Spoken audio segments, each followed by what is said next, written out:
Այս տեսանյութը համացանցում շատ արագ տարածվեց։ Երիտասարդները հենց հավաքակայանից ազգային երկու պարով նորակոչիկներին բանակ ճանապարհեցին։ Նրանք ոչ նորակոչիկների հարազատներն են, ոչ էլ ընկերները։ Ուղարկում ենք ձեզ բանակ, բարի ճանապարհ մաղթելու մեր հայկական ռազմապարերից ենք պահելու։ Մարդիկ կան, որ պահում են։ Զորակոչի 16-րդ օրը հավաքականի դիմաց ասեղ գցելու տեղ չկար։ Բոլորը փորձում են արգելափակոցի արանքից տեսնել ծանոթ դեմքեր եւ որևէ նորություն իմանալ։ Գագիկն ու Աշոտը նույնպես։ Մանկության ընկերները որդիների նույն օրն են ճանապարհում։ Պատահաբար պարզվեց, որ նույն տեղում են ծառայելու։ Երկար տարի է, որ ընկեր ենք իրար։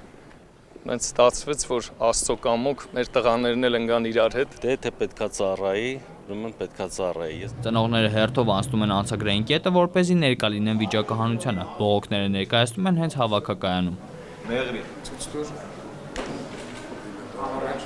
Ապագա տնտեսագետը ծառայության 2 տարին կանցկացնի Հայաստանի հարավային դարպաս համարվող Մեղրիում։ Ասում է մասնագիտական ունակությունները միշտ օգնել են, համոզված է, որ բանակում էլ կօգնեն։ Ես զգում եմ, որ ինձ պետք է բանակը, ասենք մարդ գնում է, ուրիշ ձև գալիս է։